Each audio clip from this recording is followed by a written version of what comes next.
Buenos días. Este congreso está llegando a su fin.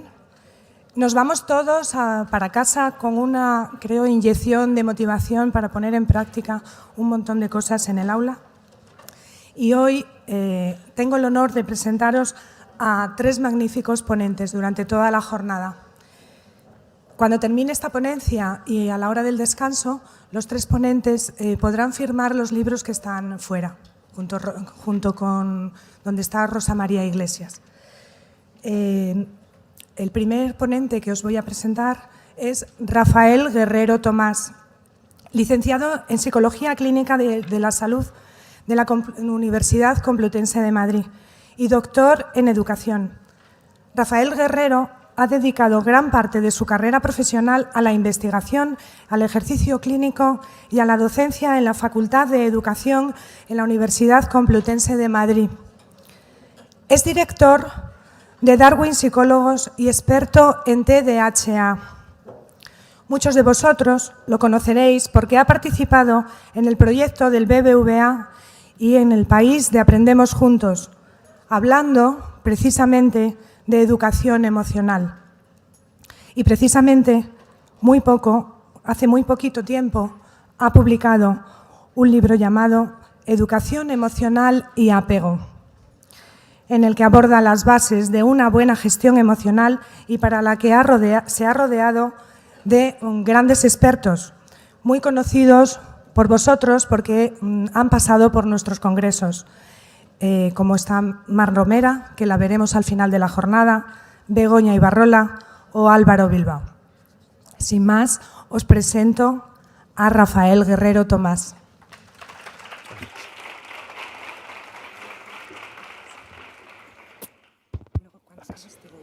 Ok, perfecto, gracias.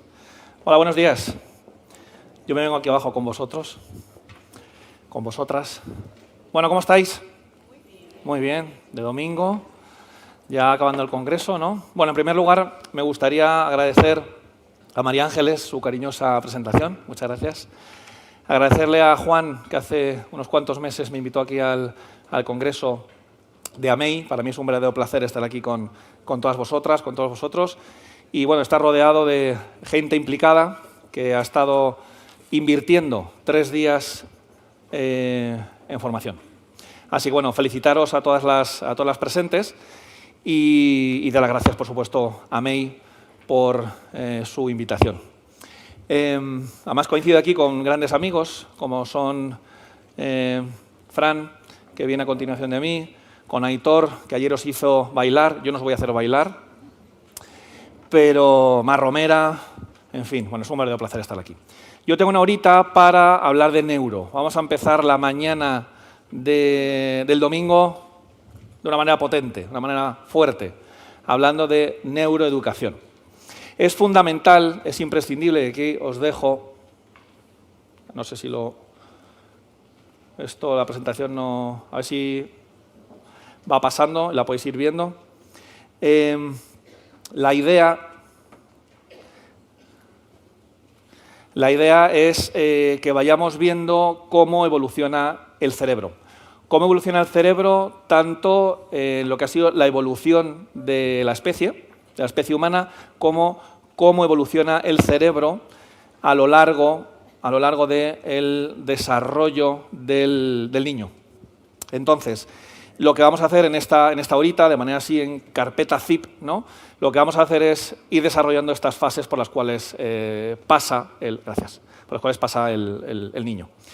Aquí tenéis el índice, ¿vale? La parte fuerte es lo que os voy a explicar, que es el modelo de los 4 cerebros, que es un modelo pedagógico, es un modelo práctico para que podamos entender cómo evoluciona y cómo se desarrolla el cerebro.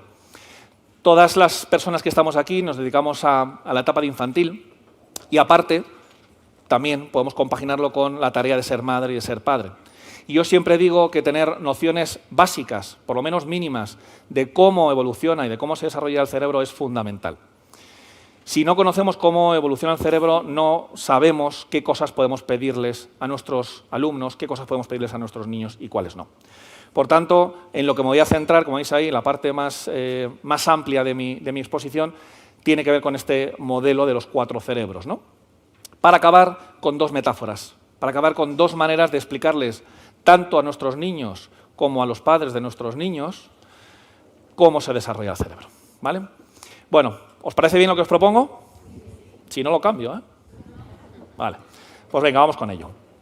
Partimos de la base, queridas profes, partimos de la base de que el cerebro, el encéfalo, se desarrolla siempre en tres direcciones. Vuelvo a repetir que cuando hablamos de desarrollo cerebral nos estamos refiriendo a un desarrollo tanto filogenético, es decir, desarrollo de la especie humana, del ser humano, del Homo sapiens sapiens, como de un desarrollo ontogenético, lo que conocemos como la psicología del desarrollo, el desarrollo del niño. Y en estos dos desarrollos que hablábamos, tanto el filo como el ontogenético, decimos que se desarrolla siempre en tres direcciones que son paralelas, que están funcionando a la vez. Bien, en primer lugar decimos que el cerebro se desarrolla de las partes posteriores a las partes anteriores, es decir, me pongo de perfil y decimos que el cerebro siempre se desarrolla de atrás para adelante. En segundo lugar decimos que el cerebro, ya lo desarrollo un poquito más, el cerebro se desarrolla de las partes bajas a las partes altas, es decir, de abajo a arriba. Y en tercer y último lugar, vuelvo a repetir que estos son procesos evolutivos paralelos, el cerebro se desarrolla de derechas a izquierdas. Bien, esto quiere decir lo siguiente, que el cerebro se desarrolle de atrás para adelante, quiere decir que primero se desarrollan los cerebros inconscientes que vamos a desarrollar ahora, para posteriormente, a lo largo del paso de los años, que se desarrollen los cerebros más conscientes. Pasamos de cerebros reactivos a cerebros que dan respuesta. Pasamos del acelerador del coche al freno del coche. Por eso, vuestros niños, en la etapa de infantil, son auténticos aceleradores. No tienen la capacidad, o no tienen la suficiente capacidad, o en la mayoría de las ocasiones no tienen la capacidad de poder frenar, porque el cerebro, me vuelvo a poner de perfil, se desarrolla de atrás para adelante. Bien, en segundo lugar decíamos, bueno, o vuelvo para atrás. Por tanto, aquí hablamos de un cerebro reptiliano y aquí hablamos de lo que nos hace humanos, la corteza prefrontal. El cerebro se desarrolla siempre de cerebro reptiliano, que ahora lo vamos a desarrollar un poquito más, a la corteza prefrontal. ¿Bien? En segundo lugar, os decía que el cerebro se desarrolla de abajo a arriba. Esto quiere decir que primero se desarrolla el subcórtex para posteriormente desarrollar el córtex. Y en tercer y último lugar decimos que el cerebro se desarrolla primero el hemisferio derecho y posteriormente el hemisferio izquierdo.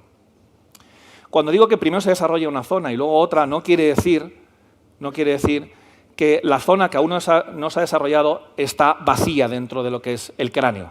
Claro que está, claro que está. De hecho, en el momento del nacimiento sabéis que los neonatos tienen el doble de neuronas de las necesarias. Y lo que hace realmente que ese cerebro empiece a funcionar es la conectividad neuronal. Por lo tanto, estas son las tres direcciones.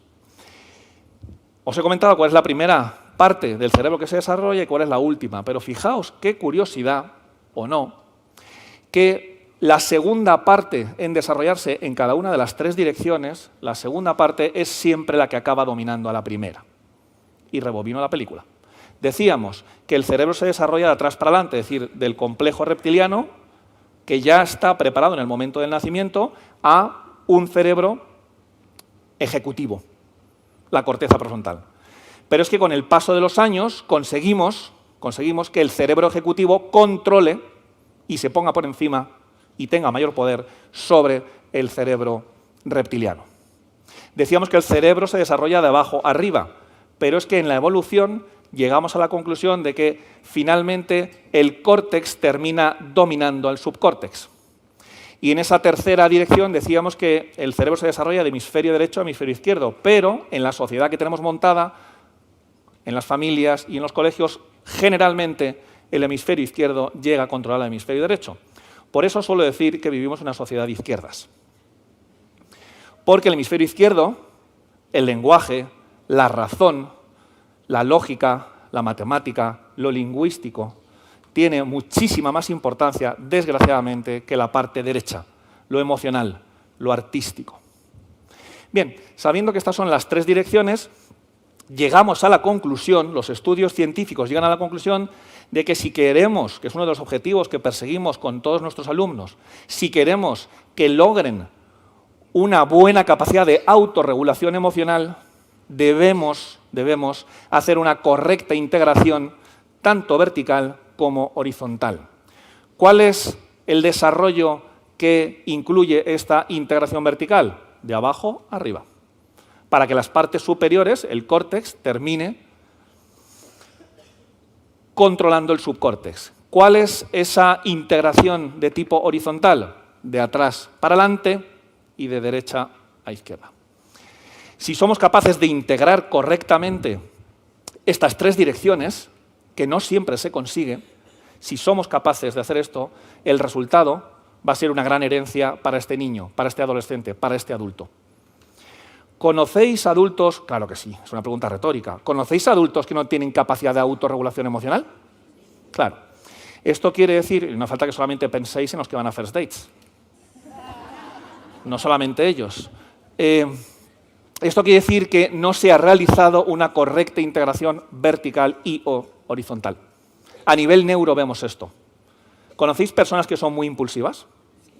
Eso quiere decir que a nivel de reptiliano, que a nivel emocional, que vamos a entrar en ello, la información no llega a la corteza prefrontal. Y por tanto, como la corteza prefrontal es la zona que se encarga de darle al freno, no freno. Y por tanto, llevo a cabo la conducta. Cuando hacemos uno de los estudios más interesantes que podemos hacer, como es ver un programa de First Dates, nos encontramos con que muchos de los que van ahí dicen: yo es que digo las cosas según me salen. Yo es que soy muy sincera. Claro, por eso estás en First Dates. Es imprescindible que tengamos la capacidad de filtrar, que tengamos la capacidad de autocontrol. Y esto nos lo da la integración. ¿Y quién nos da la integración? Mamá y papá. Los que tenemos una buena capacidad de autocontrol es que hemos tenido la gran suerte de tener una mamá y un papá, un otro, que decimos los teóricos del apego, hemos tenido un otro que nos ha aportado buenos tratos. Porque todo el mundo habla de malos tratos, pero nadie habla de buenos tratos. Y yo vengo aquí a hablar de los buenos tratos. Si queremos una buena integración vertical más horizontal, si queremos una buena autorregulación emocional, tenemos que pasar sí o sí por los buenos tratos. Y esto es imprescindible. Imprescindible. Bien, ¿el objetivo cuál es? El objetivo es firmar la paz. Uy, qué bonito, qué metafórico se ha levantado Rafa esta mañana. Bueno, cuando hablamos de firmar la paz, me refiero a firmar la paz entre los dos principales cerebros. El límbico y el cerebro pensante, el neocórtex. ¿Cuántas veces habéis querido hacer algo, pero vuestro debería, vuestro razonamiento os ha dicho no, no puedo hacerlo? O todo lo contrario. Este es el eterno dilema del ser humano. Si debo hacer algo que me apetece o que no me apetece. Y estamos constantemente en esa lucha. ¿Os suena esto, no? Vale. Bien. Fijaos lo que dice Alan Shore. El hemisferio derecho del bebé se desarrolla solo a través del hemisferio derecho de la madre. Y donde digo de la madre, digo de las maestras. Os decía antes que conseguimos muchas cosas, y entre ellas la autorregulación emocional, gracias a que ha habido un otro, que principalmente es mamá y papá, que me ha dado unos buenos tratos, que me ha permitido desarrollarme en un contexto de protección, que no de sobreprotección, que me ha fomentado la autonomía, que me ha puesto límites, que ha fomentado mi identidad, que me ha estimulado suficientemente bien, etcétera, etcétera. Pero es que esto solamente se da, y digo solamente, repito, en un 60% de la población. Solo un 60% de nuestros niños, solo un 60% de nuestros adolescentes y solamente un 60% de nosotros tenemos un apego seguro. El 40% restante son apegos inseguros. Los niños que en los claustros, en los colegios decimos, este niño va solo, son niños que tienen un apego seguro. Claro, no es que vayan solos, sino que tienen muchos recursos y tienen en casa a figuras de apego que les permiten desarrollarse, metafóricamente, como decimos, solos. Ahora, el 40% restante son apegos inseguros. No han tenido la suerte de tener una mamá y un papá, unas figuras de apego que les hayan brindado lo que realmente necesita un ser humano. Y aquí es donde entráis en acción vosotras. Yo siempre digo, con todo el cariño, con todo el respeto y toda la admiración que os tengo, que sois la segunda oportunidad.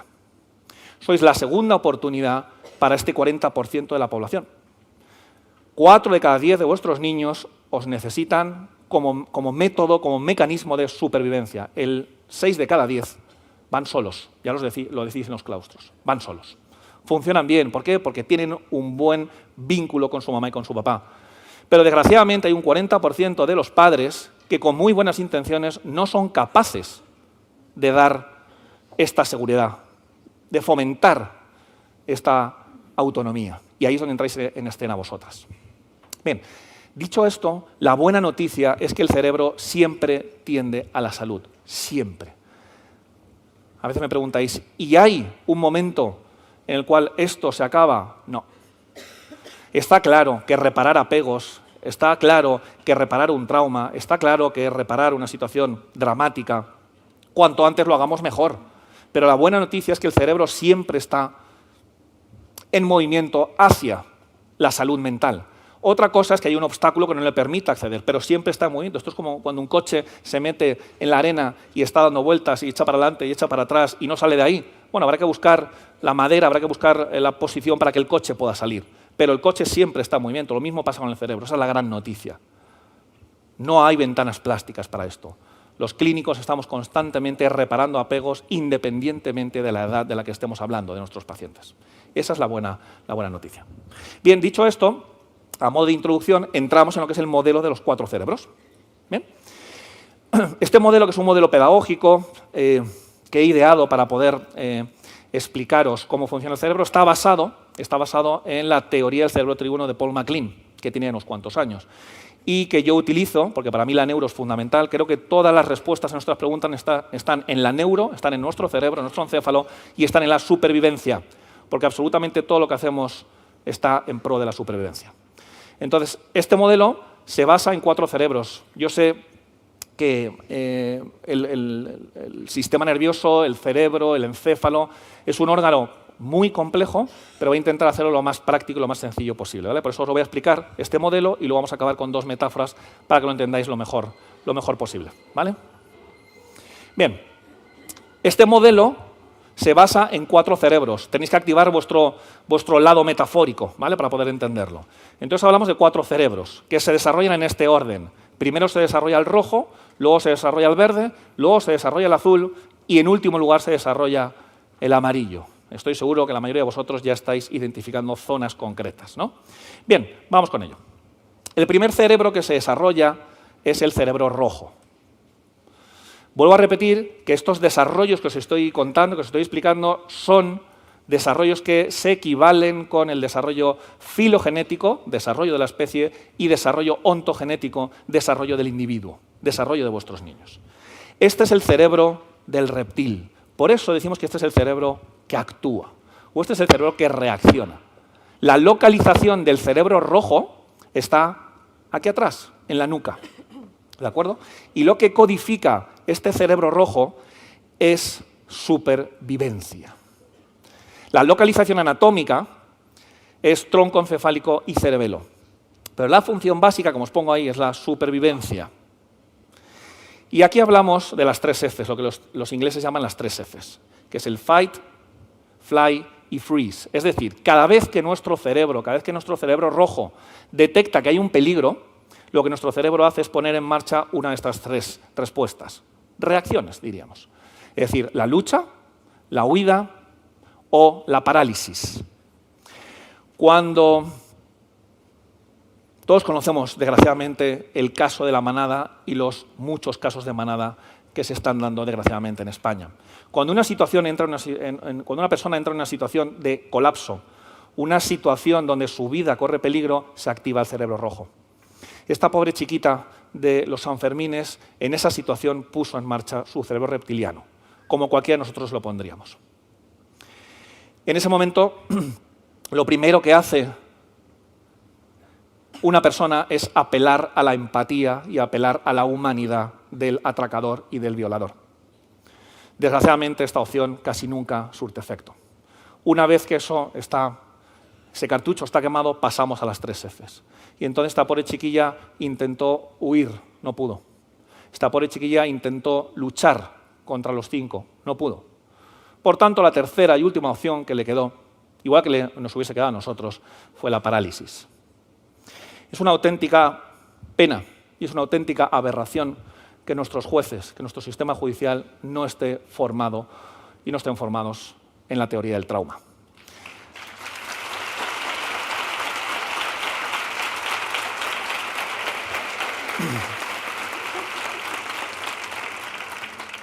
Claro que no consintió. Lo que pasa es que cuando se han gastado todos los cartuchos, el cuerpo se paraliza y la mente se va. Es lo que se conoce como parálisis y lo que se conoce como disociación. Cada vez que estamos en una situación de peligro, ocurren estas cosas. Este es un cerebro que es automático, que es involuntario, es inconsciente, es reactivo. No somos conscientes de las reacciones que ponemos en marcha. Por eso se le llama cerebro de reptil. Este es el cerebro que recibimos y que heredamos de nuestros antepasados, los reptiles. Bien, fijaos que este cerebro ya lo tenemos dispuesto, preparado al 100% en el momento del nacimiento. Es más, antes ya está preparado, porque el latido cardíaco aparece en torno a las 8 semanas. No hace falta enseñarle a un niño a respirar, no hace falta enseñarle a un niño cómo su corazón debe latir, y no hace falta indicarle a la sangre por qué rutas, por qué caminos debe ir y a qué lugares. Es un cerebro involuntario, automático, inconsciente. No hay que decirle a nuestro cerebro no hay que decirle a nuestro estómago, a nuestro aparato digestivo que haga la digestión. ¿Vale? Bien, imaginaos que estamos en una situación en la cual esto es un simulador, ¿vale? Estáis en un simulador, vais conduciendo un coche a velocidad X y el camión que tenéis delante va mucho más lento que vosotros. Entonces vais viendo que os vais a chocar, ¿qué hacéis? Frenamos, ¿vale? Pero en el momento que vais a frenar en este simulador, el freno no funciona. Por tanto, veo que me choco, que me empotro y que pierdo la vida contra este camión. Las opciones son: derecha no puedo porque está el guardarraíl, de frente me choco contra el camión, o tengo la opción de girar a la izquierda. Pero a la izquierda me llevo por delante un ciclista que perdería la vida. ¿Qué haríais? No, la pregunta no es ¿qué haríais? Porque os estoy dando mucho tiempo y hemos dicho que es un cerebro involuntario y reactivo. La pregunta es, ¿qué hicieron? Se llevaron por delante al ciclista. ¿Por qué? Porque nuestro ADN está codificado en nuestra supervivencia. Como me decía otro día un paciente chiquitito que tengo, la sobrevivencia, ¿no? Vale. Bien, se hizo este mismo estudio con otras personas, mismo recorrido, pero cuando giro a la izquierda no me llevo a un ciclista, me llevo a mi hijo. ¿Qué ocurre? Que se invierten los porcentajes. La mayoría de nosotros perdemos la vida en pro de salvar a nuestro hijo. Pero fijaos que esto no es exclusivo del ser humano, es que todo esto lo hemos heredado de los animales. Esta es una foto que se hizo viral, que seguramente la mayoría de vosotros conocéis, en la cual un impala, mamá, iba con sus cachorritos cuando de repente le atacan los guepardos. ¿Qué hizo la impala? Se puso delante, se quedó quieta y se dejó devorar en pro de que sus cachorrines sobrevivieran. Hubo una vez que en un máster una alumna dijo: ¡ay, chiquillo, por favor, ponme unos ejemplos que sean un poquito más agradables! Es que hablamos de sobrevivencia. Hablamos de sobrevivencia, por tanto, hablamos de vida o muerte. Cualquier lesión, cualquier traumatismo, cualquier accidente a nivel del cerebro rojo implica riesgo de muerte serio.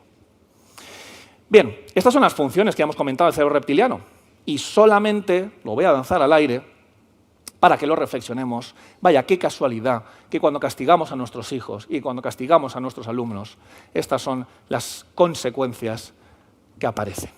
Cuando nuestros niños son castigados, se activa su cerebro reactivo. Y si queremos que aprendan, no podemos activar cerebros reactivos. Tenemos que activar cerebros ejecutivos y cerebros pensantes. Lo dejo ahí para la reflexión. Siempre digo que se aprende a ser humano. Aquí tenéis al comandante Data. ¿Os acordáis? Comandante Data que tenía 2 brazos, tenía 2 piernas, tenía cara, tenía nariz y tenía ojos. ¿Era un humano? No, no era un humano. No era un humano. ¿Conocéis a personas que tienen 2 brazos, 2 piernas, cabeza y que no son humanos? Claro, porque como hemos comentado antes, se aprende a ser humano gracias a que yo tengo un otro que me aporta unos buenos tratos. Por tanto, estos primeros cerebros que estamos viendo los tenemos todos de serie. Ahora, lo difícil es enseñar a gestionar el último cerebro, el cerebro amarillo. ¿Vale? Bien, el siguiente cerebro que se asienta sobre el cerebro rojo es el cerebro emocional. ¿Ven? El cerebro emocional, si antes decíamos que el rojo es el cerebro que reacciona, este decimos que es el cerebro que siente. Porque daos cuenta que los reptiles no sienten, ni piensan, ni ejecutan. ¿Vosotros creéis que un cocodrilo que tiene hambre, que se desregula fisiológicamente, tiene hambre a las 3 de la madrugada y dice, ¡uf, qué pereza! Directamente, a las 3 de la madrugada, allá que va, a buscar comida. Necesita realizar la conducta aquí y ahora. ¿Bien? Este cerebro es el cerebro pensante. Anatómicamente se ubica en el sistema límbico. Y, como veis ahí, las características de este cerebro son exactamente las mismas que las del anterior. Es un cerebro automático, es un cerebro involuntario, es inconsciente y es reactivo. Motivo por el cual todas las emociones de nuestros hijos, de nuestros alumnos, han de ser legitimadas. Porque nuestros hijos, ni siquiera nosotros, ni nuestras parejas, ni nuestras suegras, deciden experimentar determinada emoción. Porque el ser humano siempre, y el mamífero, siempre que considera que una situación es injusta o siempre que se le impide hacer algo que quiere hacer, aparece una emoción que se llama rabia, ira. Y el ser humano siempre que vive una pérdida, sea física, sea material, sea de valor, experimenta una emoción que se llama tristeza. Por tanto, comentarios del tipo, no seas exagerado, no es para tanto, yo en tu lugar no me pondría así, lo único que hacen es hacer más chiquitito al niño. No le validan y no le miramos de manera incondicional, que esto es fundamental. Por tanto, las características de este cerebro son exactamente las mismas. ¿Qué añadimos en este cerebro que no tenía el anterior? Añadimos 5 cosas. En primer lugar, añadimos la emoción. Aquí aparece la emoción, como acabamos de comentar. En segundo lugar, añadimos la relación de apego. Claro, los mamíferos somos los únicos que establecemos relaciones de apego con nuestras crías. En tercer lugar, hablamos de los aprendizajes básicos, el famoso condicionamiento clásico de Pavlov, el instrumental, el vicario, los metemos aquí. Una memoria básica, justa, de capacidad, ¿vale? Y en quinto y último lugar, hablamos de la necesidad, de la importancia de la socialización dentro de este cerebro verde. ¿Sí? Bien. ¿Cuándo se activa este cerebro verde? Este cerebro verde se activa, por ejemplo, cuando, como decíamos antes, cuando experimentamos una emoción. Cuando yo me siento rabioso, cuando yo me siento alegre, es como si se produjera una desregulación. Yo siempre pongo la metáfora de el sub y baja de los parques, los balancines, ¿no? Entonces, cuando estamos tranquilos, cuando estamos en equilibrio, cuando estamos en calma, es decir, cuando estamos con el monstruo verde de Ana Llenas, ¿vale? Estamos en equilibrio, la homeostasis está perfecta. Ahora, cuando hay algo que yo estoy pensando, que yo estoy sintiendo en mi cuerpo, o cuando hay alguna noticia o algún elemento externo que me influye y que rompe esta homeostasis, que la puede romper un poquito, la puede romper mucho, la puede romper en un lado o en otro, me da igual, esto es una metáfora, ¿vale? Cuando se rompe ese equilibrio, lo que ocurre es que ese niño necesita y tiende, como hablábamos antes del cerebro, tiende ¿a dónde? A la salud mental, tiende al equilibrio, tiende a la homeostasis. ¿Cuál es la diferencia entre un niño y un adulto? Que se supone que el adulto tiene estrategias de autorregulación emocional y el niño no.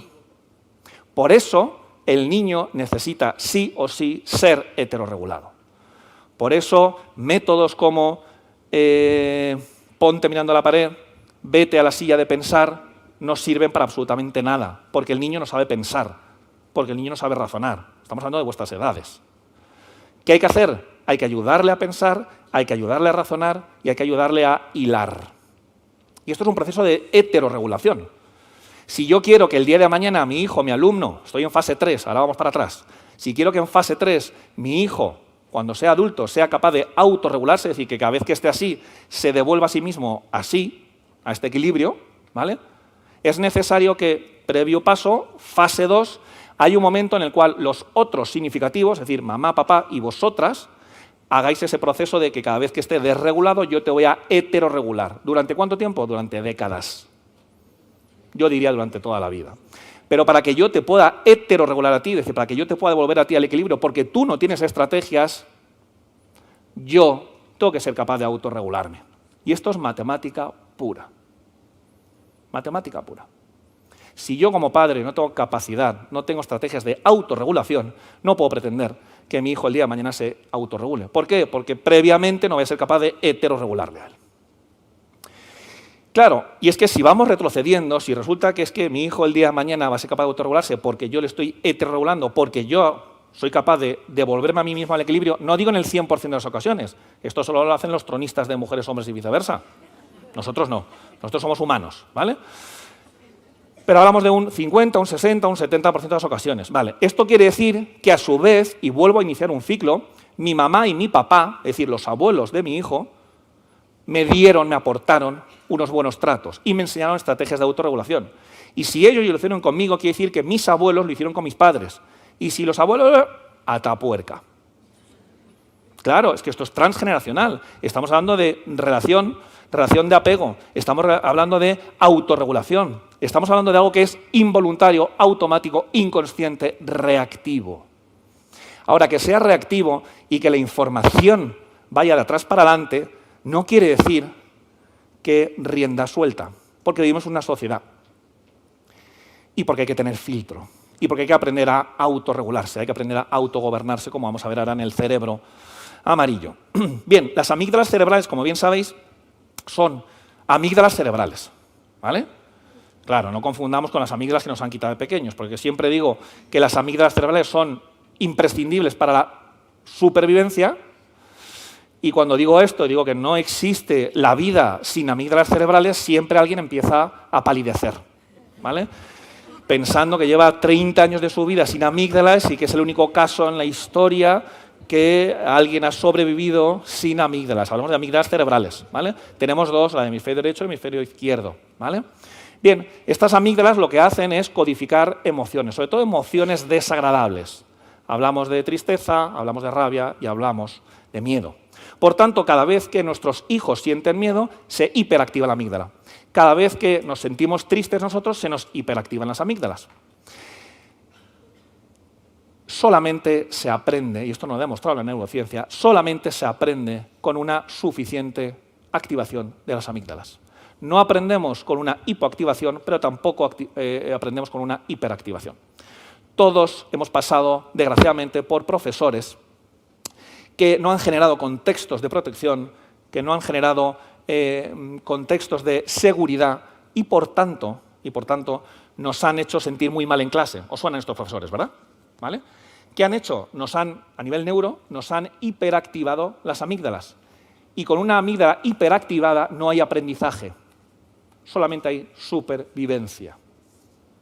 Por tanto, tan desadaptativo es que haya una hiper como una hipoactivación. Necesitamos un mínimo de activación, necesitamos un mínimo de nervios, un mínimo de arousal para poder llevar a cabo una tarea.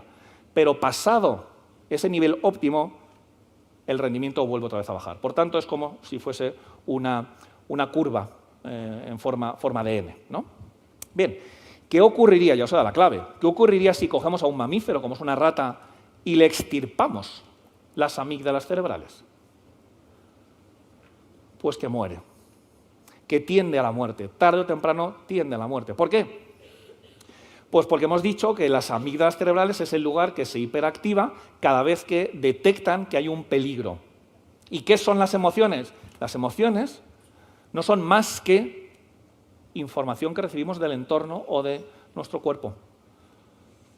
Cuando yo me siento triste, como es algo involuntario, es algo inconsciente, yo no decido, venga, me voy a poner triste, me apetece. No, es algo que me viene, pero me viene y la tristeza la tenemos que llevar a nuestro cerebro ejecutivo, al cerebro amarillo, que ahora vamos con él. ¿Por qué? Porque necesito ser consciente. Necesito pasar lo inconsciente al plano consciente. Y en el momento en que yo soy capaz de hacer un proceso de mentalización, un proceso de autorreflexión, voy a ser capaz de identificar que yo me siento triste. ¿Y por qué me siento triste? Pues si pensamos en la tristeza nos daremos cuenta que algo he perdido. Porque la tristeza ocurre cuando perdemos algo y estamos en fase de duelo. Y el duelo puede durar 5 minutos, puede durar un día, una tarde o puede durar años. Pero la tristeza aparece siempre que perdemos algo. Igual que la rabia aparece cuando algo nos parece injusto, o cuando no nos permiten hacer algo que nos gusta, o cuando nos obligan a hacer algo que no nos gusta. Y el miedo aparece cuando hay un peligro potencial en el ambiente. Por tanto, las emociones nos dan información. Si a un mamífero le extirpamos, digo un mamífero porque el resto de animales no tienen amígdalas, si a un mamífero les extirpamos las amígdalas cerebrales, les cortamos un chorro de información que es muy importante. Por tanto, la rata cuando ve a un gato, ¿qué va a hacer? Se va a acercar al gato. Y eso va en pro de su muerte. Bien, ¿os suena esta escena? Indiana Jones en el templo maldito, ¿no? Esta es la escena en la cual la churri Indiana Jones, ¿vale?, en ese palacio, empiezan a poner todo tipo de delicatessen, ¿no? Bueno, pues una de las delicatessen que le ponen son sesos de mono. ¿Por qué os pongo esta imagen? Bueno, os la pongo para que seamos capaces de diferenciar algo que para mí es básico en la educación, y sobre todo en educación emocional, y sobre todo en educación infantil, que es la emoción es diferente a la conducta.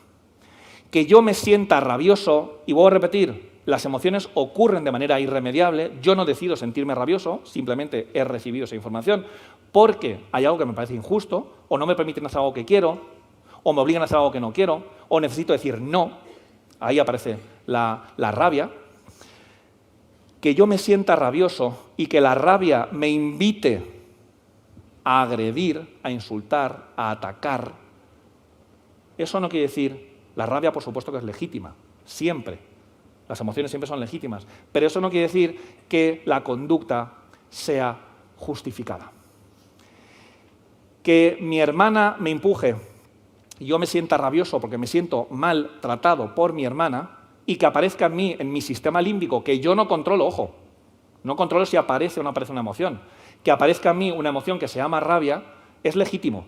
Lo que no es legítimo y lo que no es de recibo es que como yo estoy enfadado y tengo ganas de empujar, voy y te empujo.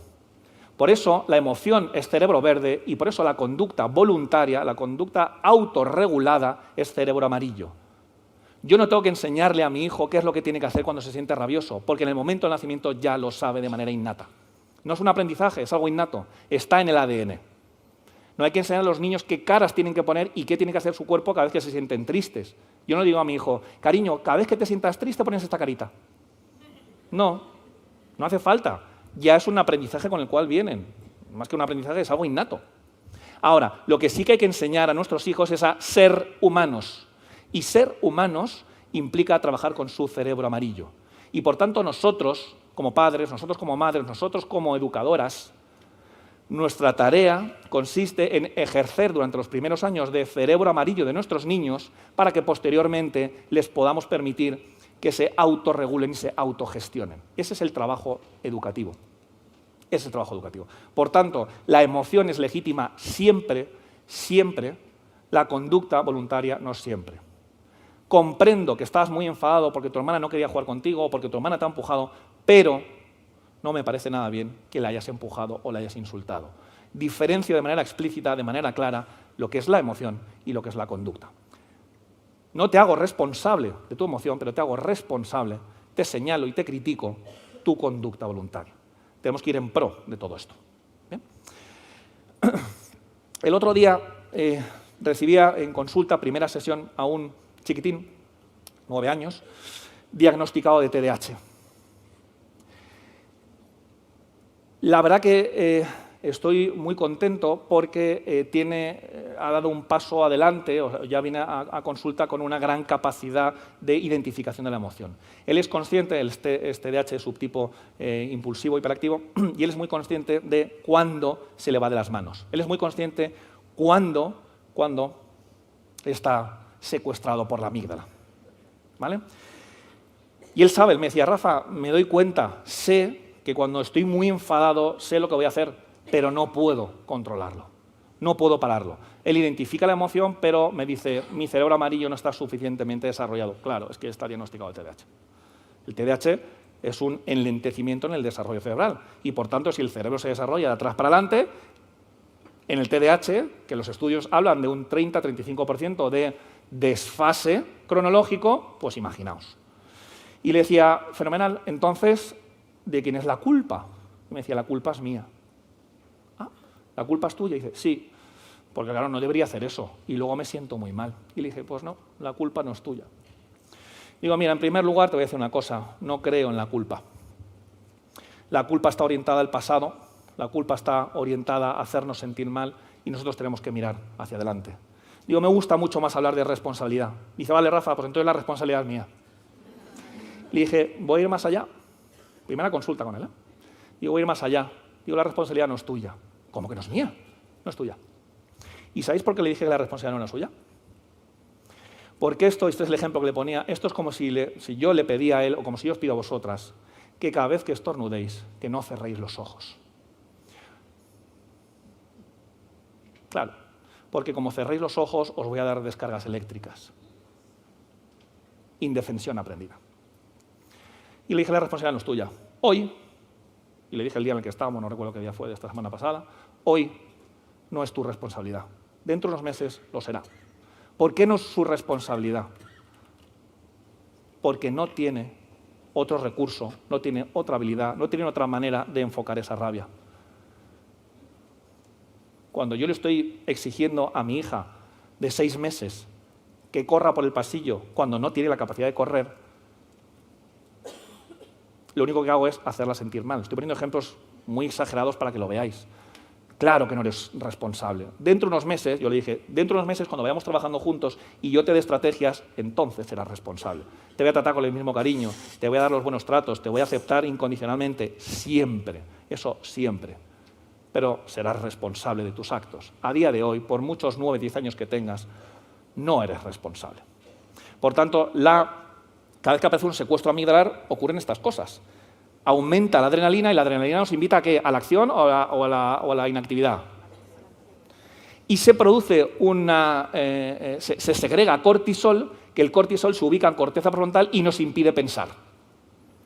Por tanto, si la adrenalina me invita a actuar, a reaccionar, a agredir, se nos activa en exceso el cuerpo y encima el cortisol me paraliza, le da el botón de off en cuanto al pensamiento, en cuanto a la ejecución, es que no hay otra salida. ¿Habéis visto a gente secuestrada por la amígdala? Claro. Y es que, bueno, se salió de sí. No sabes cómo se puso. Está secuestrado por la amígdala. Y esto nos pasa a todos. ¿Vale? Bien. El siguiente cerebro es el cerebro racional. Este es el cerebro que antes hemos denominado el neocórtex, la corteza, la neocorteza. ¿Vale? Aquí es donde metemos los pensamientos inconscientes. ¿Vale? Sigue siendo un cerebro principalmente inconsciente. ¿Vale? Como os digo, la localización está en la neocorteza, en el neocórtex, ¿no? Cada vez que hay una información que contradice lo que vosotros ya sabíais, aparece una disonancia cognitiva. ¿Os suena, verdad, esto?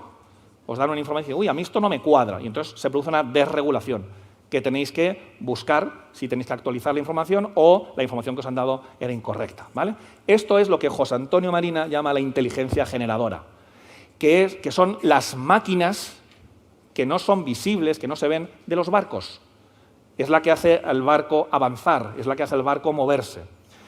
¿Cuántas veces nos hemos visto en la siguiente situación? Ay, ¿cómo se llama esta chica? No caigo en el nombre, y estamos ahí dándole vueltas. Llega un momento en que ya no podemos más y decimos, mira, es que tengo que ponerme a trabajar o tengo que estar duchando al niño, es que no sé qué, no sé cuántos. Y cuando estoy duchando al niño, le estoy echando champú en la cabeza, de repente, Nuria, ya sé, Nuria. Inteligencia generadora. El hecho de que estéis centrando vuestra concentración, el hecho de que os focalicéis voluntariamente en otra tarea, porque ahora mismo no me puedo poner a prestar atención, a buscar el nombre de esta chica, no quiere decir que vuestro cerebro inconsciente, este es el inconsciente de Freud, ¿no? Que vuestro cerebro inconsciente, vuestra inteligencia generadora, ¿vale?, esté trabajando o no. Claro que está trabajando, en todo momento está trabajando, ¿no? Bien. Este cerebro generador, esta inteligencia generadora, se mueve por necesidad, por placer y por curiosidad. Y está trabajando constantemente. ¿Cuántas veces, sin estar voluntariamente haciendo una tarea, os han llegado ideas geniales, ¿no? Decía Pablo Picasso que la inspiración llega, pero que te pille trabajando, ¿no? Que te pille receptivo, ¿no? Bien, y el último cerebro, que es el más importante, que es el que se aprende, es el cerebro ejecutivo. Aquí localizamos las funciones ejecutivas. Anatómicamente, este cerebro ejecutivo, este cerebro amarillo, está en la corteza prefrontal que supone 1/3 del neocórtex, ahí es nada, en el ser humano. Claro, porque todos los mamíferos tenemos corteza prefrontal, pero nadie dedica la extensión que dedicamos nosotros a la corteza prefrontal, 1/3 del neocórtex, vuelvo a repetir. Y nadie tiene la conectividad neuronal en esta zona como tenemos nosotros. Aquí ubicamos las funciones ejecutivas, por eso solemos decir que son funciones que están dirigidas al futuro. ¿Por qué os habéis apuntado en este congreso? Os habéis apuntado en este congreso y estáis concentrados en este congreso y estáis planificando desde hace mucho tiempo para este congreso porque pensáis de cara al futuro. Creéis que lo que estamos aprendiendo todos aquí os va a servir de cara al futuro. Bien, este es un cerebro, a diferencia de los anteriores, que es un cerebro voluntario, ya no es involuntario, consciente, ya no es inconsciente, y este es el cerebro de la perseverancia. Este es el cerebro de hormiguita, este es el cerebro de ir haciendo un poquito cada día. Pero vuelvo a repetir que este es un cerebro que se entrena, este es un cerebro que se aprende y por tanto que se enseña. Y son mamá, papá y nosotras como educadoras infantiles las encargadas de desarrollar, de potenciar y de empoderar los cerebros amarillos de nuestros niños. Pero claro, como decíamos antes, como mi niño de clase, mi hijo, no tiene la capacidad de devolverse al equilibrio, no tiene la capacidad de hacerse cargo de su cuerpo, de sus emociones, de sus acciones, de sus actos, de sus pensamientos, yo tengo que ejercer de su corteza prefrontal y entonces le ayudo a pensar y entonces le ayudo a razonar. Porque en definitiva, ¿qué somos los adultos significativos alrededor del niño? Somos traductores. Lo que hacemos es dar narrativas, lo que hacemos es explicar, lo que hacemos es, ¿os acordáis de la antigua señal de Canal Plus? Los niños, como bien dice mi buena amiga Marisa Moya, los niños son grandes receptores de información, pero son pésimos integrando e interpretando esta información. Entonces los niños ven la señal codificada de Canal Plus y nosotros ¿qué hacemos? Ejercer de traductores, metemos la llave de Canal Plus para que la señal se vea limpia. Y esa es nuestra tarea. Por eso en el cerebro amarillo metemos lo que nos distingue como especie, que son las funciones ejecutivas. Somos la única especie que nos concentramos. ¿Nadie más se concentra? Nadie más se concentra. Porque la concentración requiere de voluntariedad, me voy a concentrar porque yo quiero concentrarme, aunque la tarea no me motive. Yo me puedo concentrar, ¿por qué? Porque sé que tengo examen mañana, sé que si no mis padres se pueden enfadar y el fin de semana tengo un cumpleaños que no quiero que me castiguen. Y no me apetece estudiar el examen de física y química, pero voluntariamente decido estudiarlo porque va a tener más aspectos positivos que negativos. Somos los únicos que nos concentramos, somos los únicos que somos capaces de freno, el freno está aquí en la corteza frontal, control de impulsos. La impulsividad se debe ¿a qué? A una dificultad o a una inmadurez en la corteza prefrontal. No tengo capacidad de freno. Porque tan importante para ir a Valencia es que tu coche tenga un acelerador como que el coche tenga un freno para que no te pases. Somos los únicos que planificamos, somos los únicos que nos autorregulamos emocionalmente, etcétera, etcétera, lo que son las funciones ejecutivas que ya conocéis. Por cierto, funciones ejecutivas que debutan a los 2 años de manera mínima, que a los 4 años hay cierto manejo y que sobre los 6-7 años podemos decir que ya se están acercando al funcionamiento ejecutivo adulto, se están acercando. Por tanto, las profes que estáis aquí de primer ciclo infantil no veis casi funcionamiento ejecutivo. Lo van a ver vuestras compañeras de segundo ciclo, que sois la mayoría de las que estáis aquí. Pero eso no quiere decir que no vayamos trabajándolas, ni mucho menos, ¿no? Bien, ¿qué ocurriría si cogemos a un mamífero y le extirpamos su lóbulo frontal, que incluye la corteza prefrontal? Pues muy sencillo. Si quitamos al gestor del cerebro, si quitamos, como vamos a ver ahora, al director de orquesta, lo que ocurre es que el mamífero no es capaz de autorregularse, no es capaz de autogobernarse y por tanto se va a comportar ¿de qué manera? De manera instintiva, de manera emocional, de manera reactiva. No se va a hacer, perdonad, no se va a hacer cargo de sí mismo. Todos conocéis, tengo aquí, gracias. Todos conocéis el caso de Phineas Gage. ¿Conocéis a Phineas Gage? ¿No?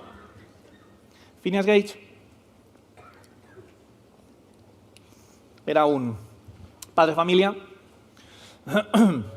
estaba coordinando un grupo de trabajo allá por 1880 en Vermont, estaba construyendo el ferrocarril, cuando tuvo un accidente fatal laboral en el cual una barra le atravesó toda la corteza prefrontal. ¿vale? En ese momento Phineas Gage dejó de ser Phineas Gage. ¿Murió? No. Porque el cerebro, este es el de la supervivencia. Pero es que el cerebro del deseo y del disfrute es este. Por tanto, Phineas Gage sobrevivió. De hecho, desde que tuvo el accidente hasta que murió pasaron 10, 12 años. Ahora bien, su calidad de vida se redujo de manera considerable. Pasó de ser una persona empática, sensible, buen padre de familia, buen coordinador de un equipo de trabajo, una persona normal, adaptada, a ser una persona que no podía planificarse, que no pudo trabajar, que de repente estaba bien como de repente estaba mal, se volvió una persona impulsiva y empezó a consumir alcohol. Es la corteza prefrontal la que nos hace ser humanos, la que nos autogobierna. Pero claro, como nuestros niños no tienen suficiente corteza prefrontal, o mejor dicho, no la tienen suficientemente conectada y entrenada, porque las conexiones neuronales no se han dado, necesitan de una corteza frontal externa, que es mamá, que es papá y que sois vosotras. Fundamental. Bien, habéis escuchado esto de es que los niños son muy crueles, o solamente los niños y los borrachos dicen la verdad. Bueno, pues la evidencia neurocientífica a todo esto es que no tienen suficientemente desarrollada su corteza frontal. Es decir, no tienen filtro. Claro, porque nosotros también tenemos nuestra verdad, pero no siempre la decimos. ¿Cuántas veces le hemos dicho a la suegra, qué ricas han salido estas lentejas, estás pensando por dentro, más chamuscadas no pueden estar? ¿No? Bien, es un problema de filtro. Bien, veamos un ejemplo de psicoeducación, es decir, cómo podemos explicarles a nuestros niños, cómo podemos explicarles a los papis y cómo podemos entender nosotros qué es esto, ¿vale? Vamos a hacer un paralelismo entre los cerebros que hemos visto y algo que es muy frecuente en nuestro país, que es el fútbol, ¿vale?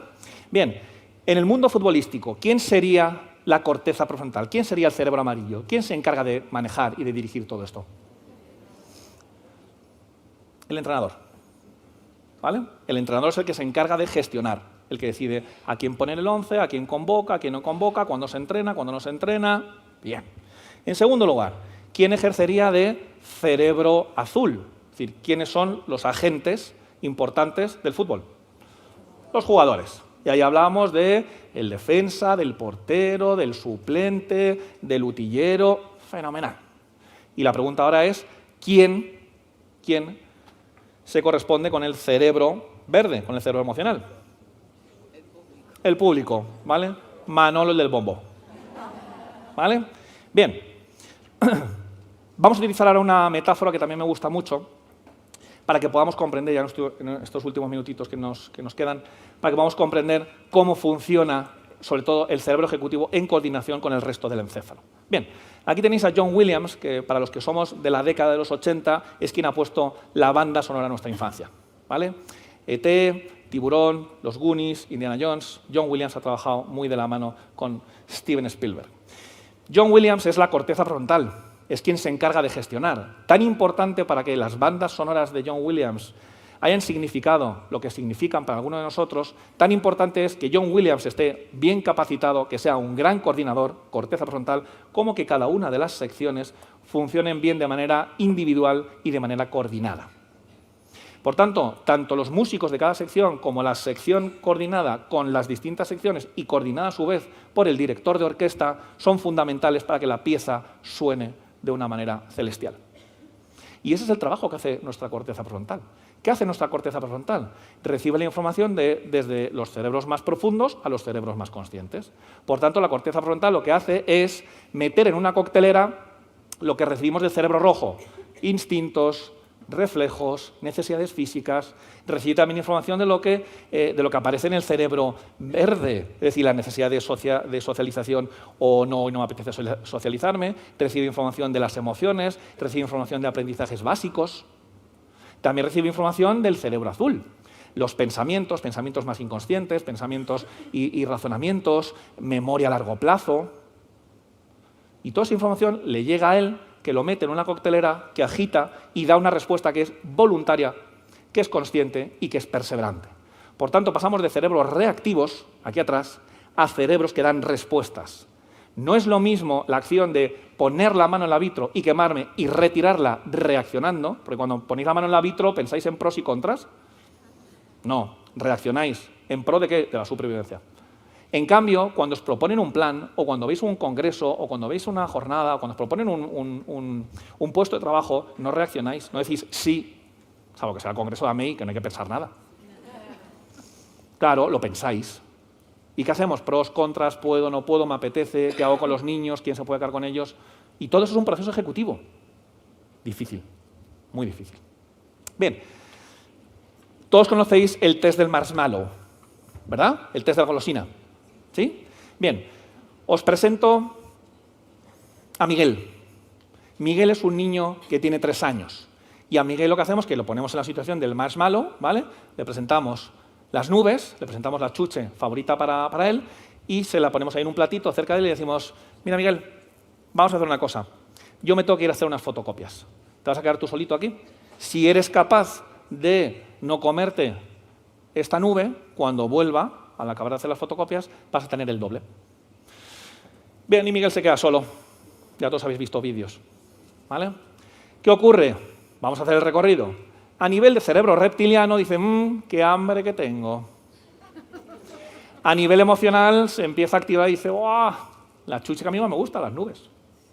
A nivel de pensamiento, a nivel de cerebro racional, ¿vale? De manera inconsciente, tiene 3 años. Piensa poco y lo poco que piensa es más bien inconsciente. ¿Vale? ¿Qué puede pensar? Puede pensar, bueno, yo creo que si me como un pellizquito, a lo mejor cuando vuelva la profe no se va a dar cuenta. ¿Vale?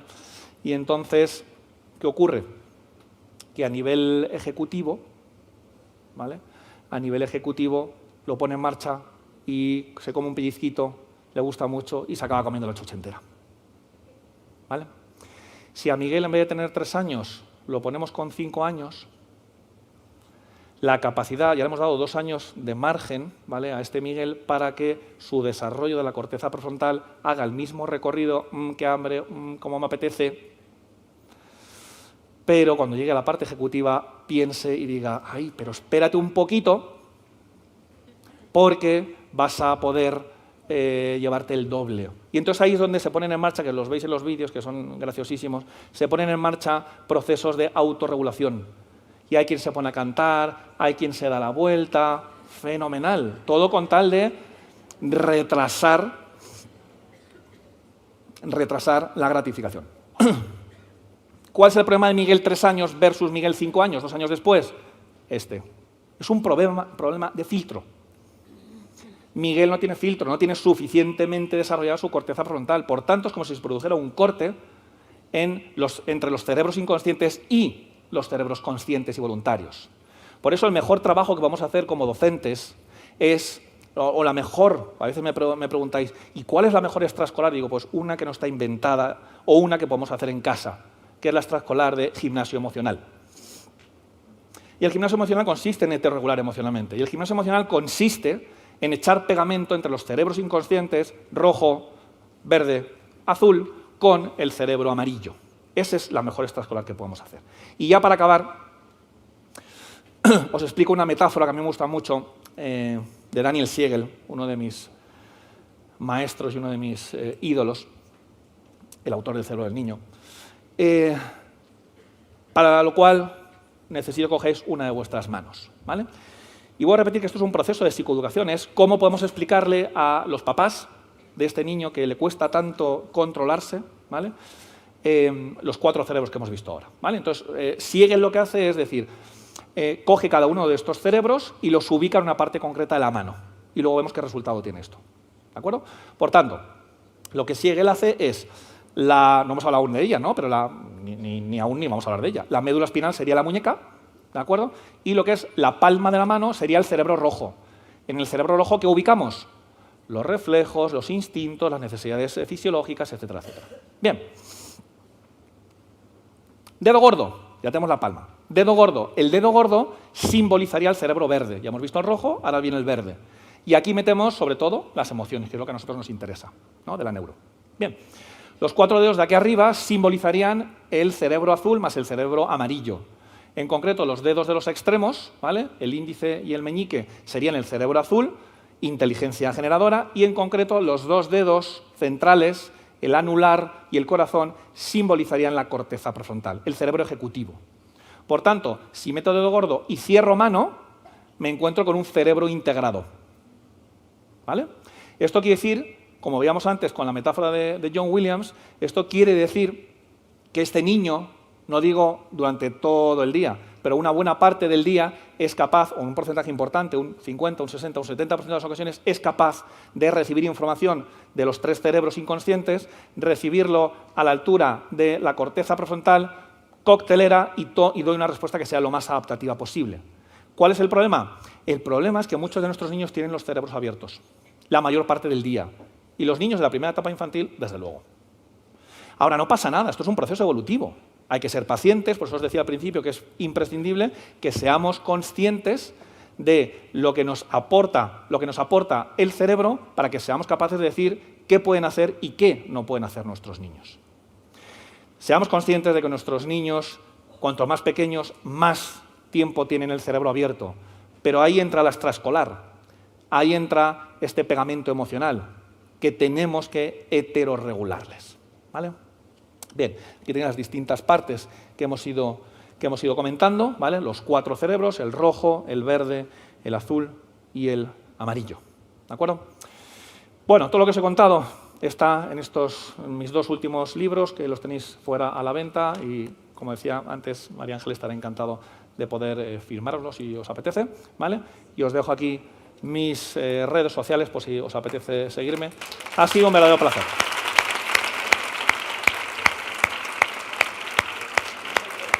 Muchas gracias.